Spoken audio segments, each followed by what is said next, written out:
6.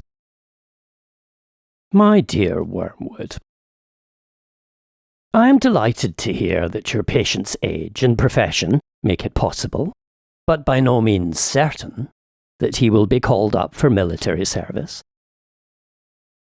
We want him to be in the maximum uncertainty, so that his mind will be filled with contradictory pictures of the future, every one of which arouses hope or fear. There is nothing like suspense and anxiety for barricading a human's mind against the enemy. He wants men to be concerned with what they do. Our business is to keep them thinking about what will happen to them. Your patient will, of course, have picked up the notion that he must submit with patience to the enemy's will. What the enemy means by this is primarily that he should accept with patience the tribulation which has actually been dealt out to him, the present anxiety and suspense. It is about this that he is to say, "Thy will be done," and for the daily task of bearing this, that the daily bread will be provided. It is your business to see that the patient never thinks of the present fear as his appointed cross, but only of the things he is afraid of. Let him regard them as his crosses. Let him forget that, since they are incompatible, they cannot all happen to him. And let him try to practice fortitude and patience to them all in advance. For real resignation, at the same moment, to a dozen different and hypothetical fates, is almost impossible. And the enemy does not greatly assist those who are trying to attain it.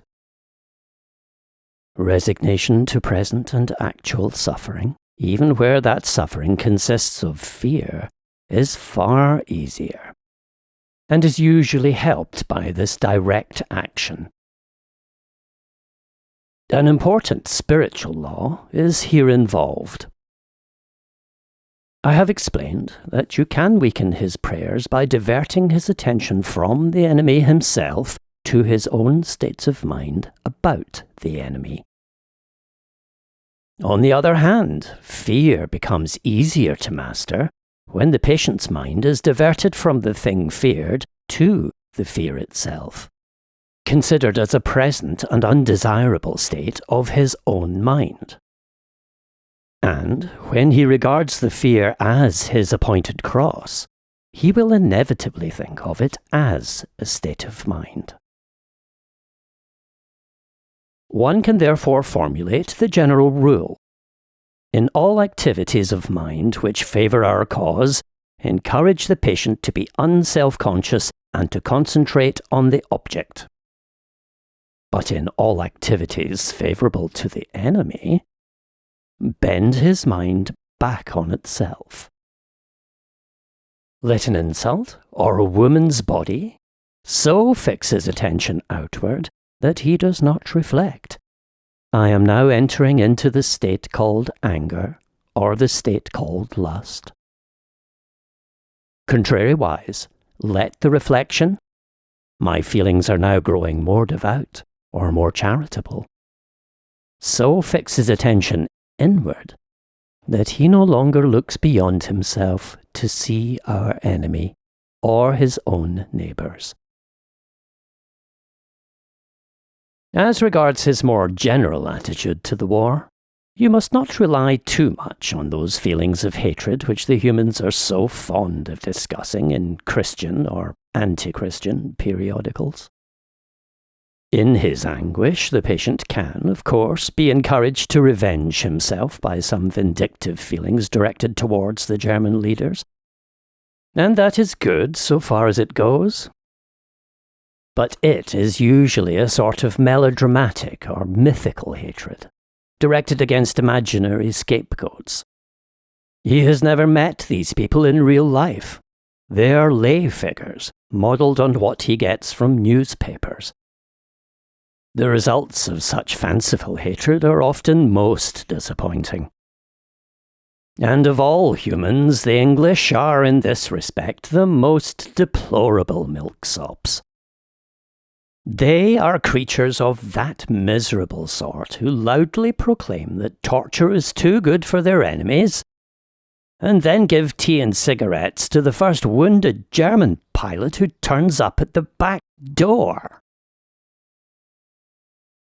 Do what you will, there is going to be some benevolence as well as some malice in your patient's soul. The great thing is to direct the malice to his immediate neighbours whom he meets every day, and to thrust his benevolence out to the remote circumference, to people he does not know. The malice thus becomes wholly real, and the benevolence largely imaginary. There is no good at all in inflaming his hatred of Germans if, at the same time, a pernicious habit of charity is growing up between him and his mother, his employer, and the man he meets on the train.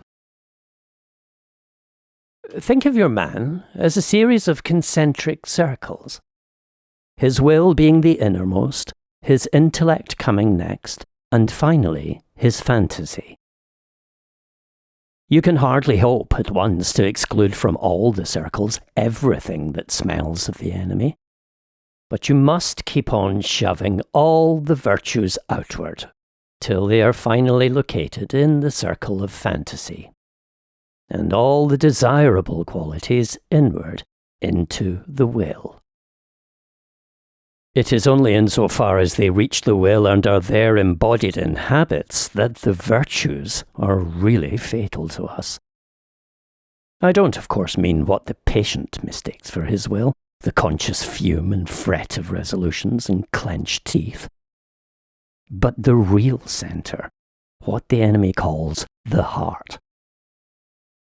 All sorts of virtues painted in the fantasy or approved by the intellect, or even, in some measure, loved and admired, will not keep a man from our Father's house.